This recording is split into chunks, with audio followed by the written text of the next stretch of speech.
My name is Lily. I am 24 years old. Not long ago, I moved to a big city. It was for my job. The city was noisy and fast, very different from my small hometown. My hometown was quiet. Everyone knew each other. Here in the city, I knew no one. My apartment was small. It was on the 10th floor of a tall building. From my window, I could see many other buildings. So many lights. So many people. But I felt very lonely.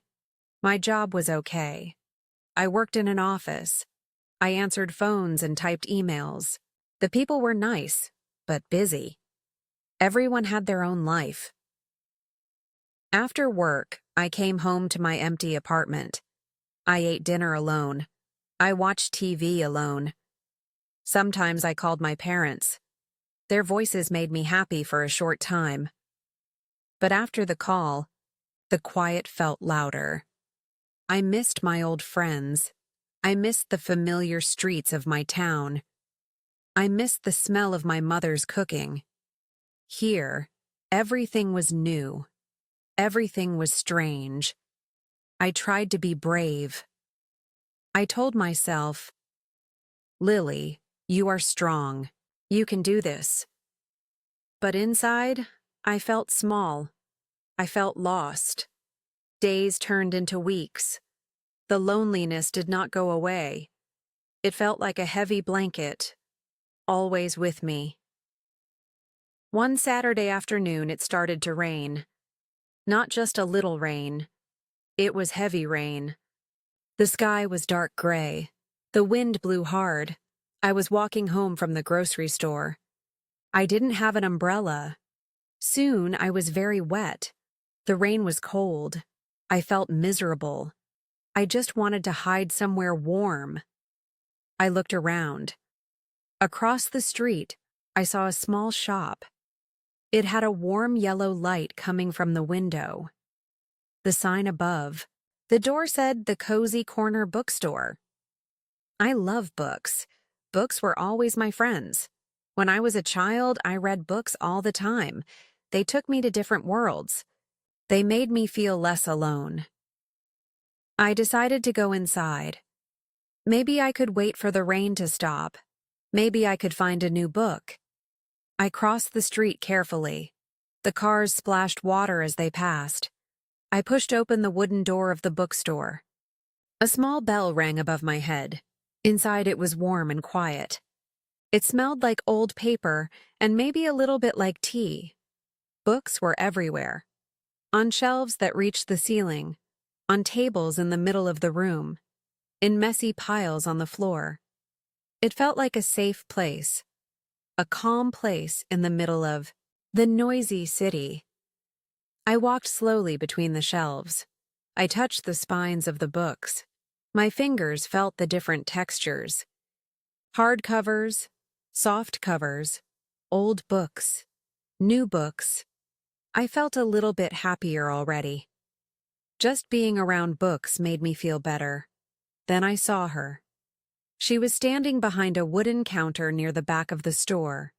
She was arranging some books on a shelf. She had short dark hair that curled a little near her ears. She wore round glasses and a soft green sweater. She looked focused on her work. I walked closer to the counter. I wanted to ask if they had a certain author I liked. As I got closer, she looked up. She had kind eyes, brown eyes that looked warm and friendly. She smiled at me. It was a genuine smile, not a polite smile. A real smile. "Hello," she said. Her voice was soft. "Can I help you find something?" I felt suddenly shy. My face felt warm. Yes," I said quietly. "I was looking for books by Jane Austen." Her smile grew bigger. "Oh, I love Jane Austen," she said. "Which book are you looking for?" "Pride and Prejudice," I said. "It's my favorite." "Mine too," she said, her eyes lighting up. "We have a few copies. Follow me." She walked out from behind the counter. She led me to a shelf filled with classic books. She pointed to a row of books. "Here they are," she said. "We have this old one with a beautiful cover, and this newer one too." I looked at the books. Then I looked back at her. "Thank you," I said. "You're welcome," she replied. "Are you new here? I haven't seen you in the shop before." "Yes," I said. "I moved here a few weeks ago, for my job." "Welcome to the city," she said warmly. "It can be a bit overwhelming at first." "Yes, it is," I admitted. "It's very different from my hometown." "Where are you from?" she asked. I told her the name of my small town. She nodded. "I know it," she said. "My grandparents live near there. It's very peaceful." We talked for a few more minutes.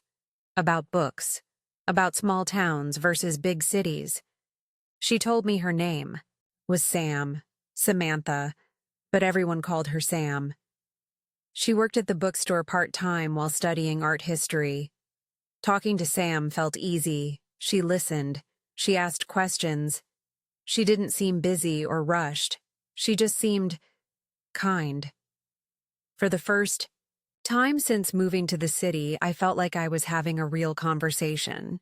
I felt less lonely. The rain was still falling outside, but inside the bookstore it felt warm and bright.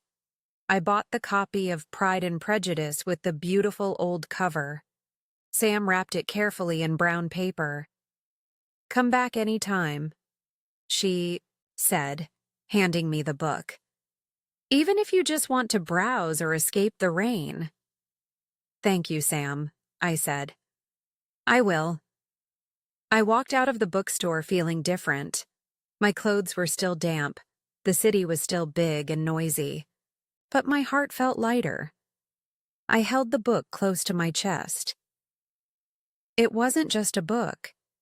It felt like a little piece of hope. I smiled a real smile. Maybe this city wouldn't be so lonely after all. After that first rainy afternoon, I started going back to the cozy corner bookstore often. Sometimes I went after work, sometimes on weekends. It became my favorite place in the city. It felt like my small, safe corner in the big, busy world. Every time I went, I hoped Sam would be there. And usually she was. She worked most afternoons and Saturdays. We started talking more each time I visited. At first, we just talked about books. She recommended authors I might like. I told her about books I loved. We discovered we had similar tastes. We both loved stories with strong characters. Stories about hope and connection. One day, I found a book about photography. I liked taking pictures with my phone, but I wanted to learn more. Sam saw me looking at it. "Oh, that's a great book," she said. "Are you interested in photography?" "Yes, a little," I said. "I like taking pictures of nature, trees, flowers, the river back home." "Me too," Sam said. "I sometimes bring my camera to the park near here. The light is beautiful in the early morning." We talked about cameras and pictures for a long time that day. It was nice to talk about something other than books. Something about our own lives. Slowly, our conversations started to change. We talked about more personal things. I told her about my family, about missing my hometown, about feeling lost sometimes in the big city. Sam listened patiently. She never judged me. She just nodded and sometimes shared her own feelings. She told me she also felt lonely sometimes, even though she grew up in the city. She said the city can feel crowded but empty at the same time. Hearing that made me feel understood. I wasn't the only one who felt this way. One Saturday, Sam said, "I'm going to get coffee after my shift ends. Do you want to come with me? My heart jumped a little. I felt nervous.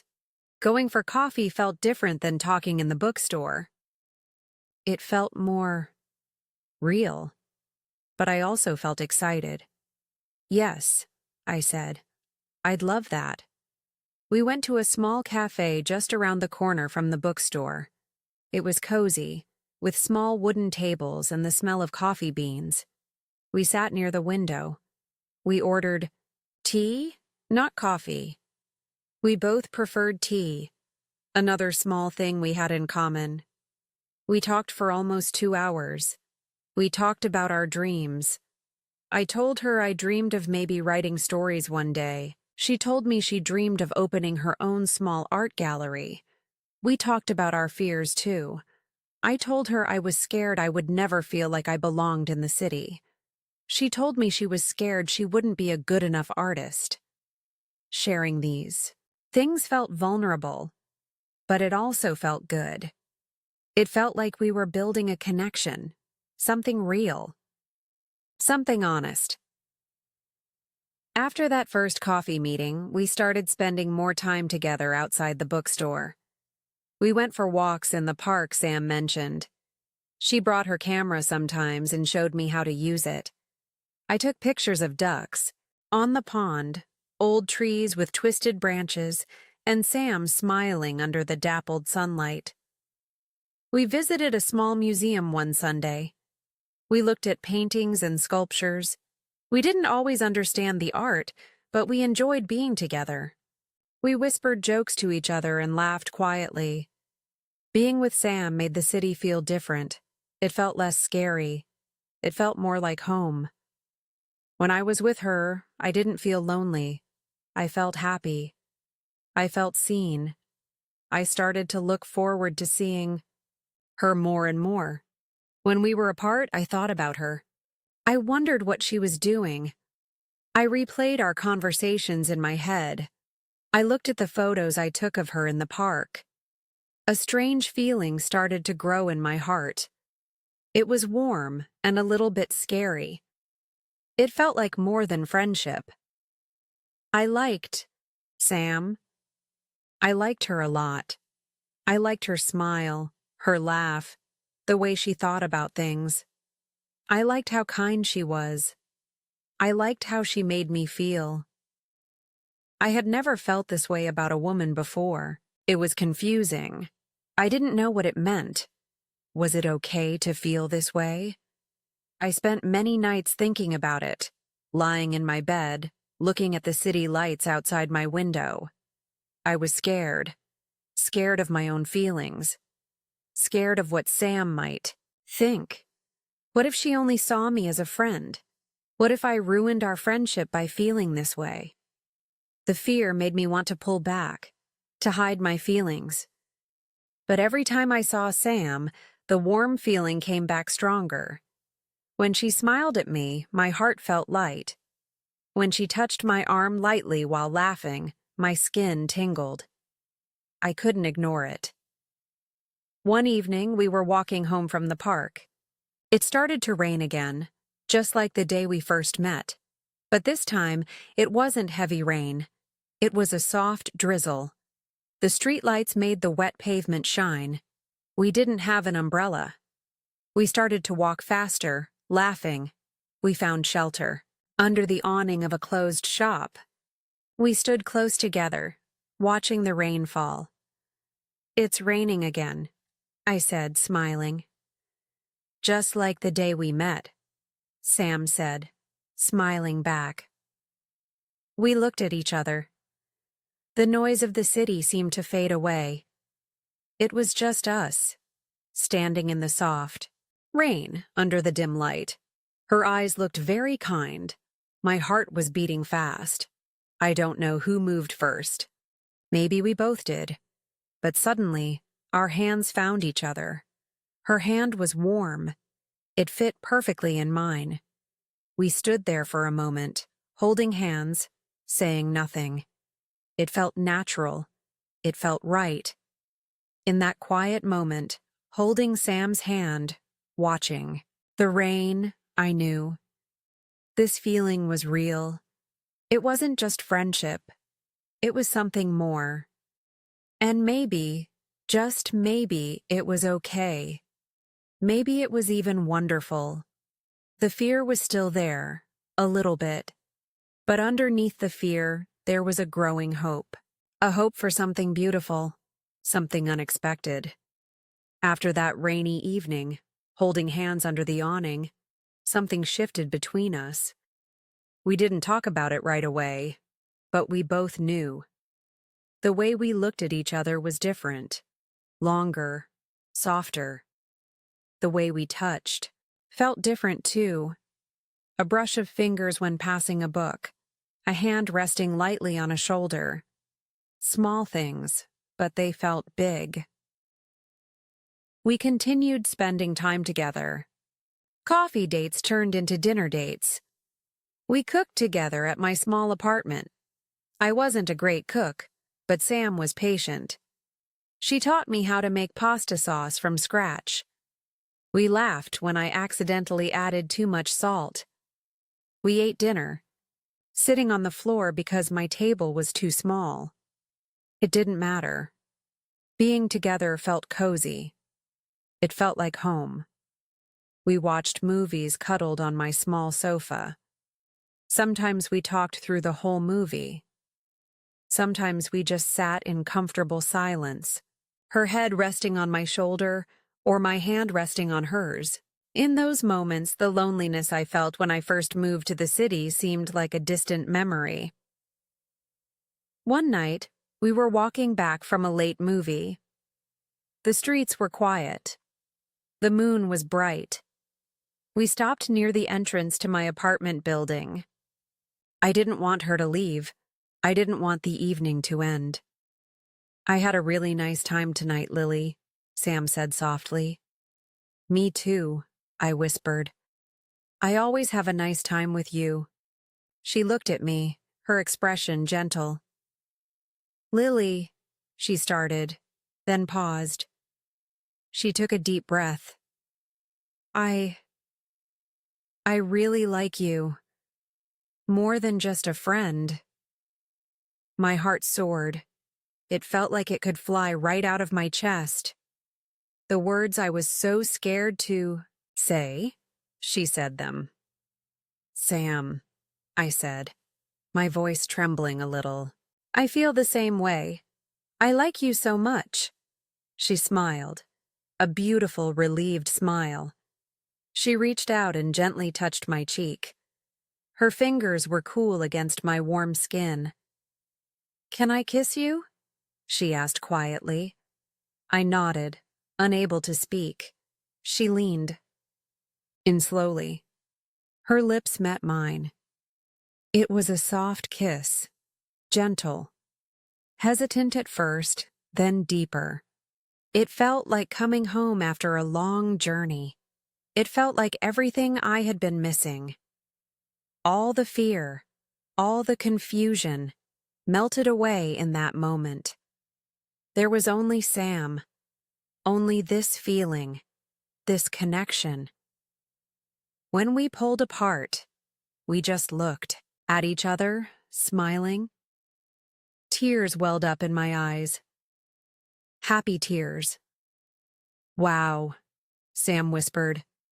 "Yeah," I whispered back. "Wow." From that night on, we were together.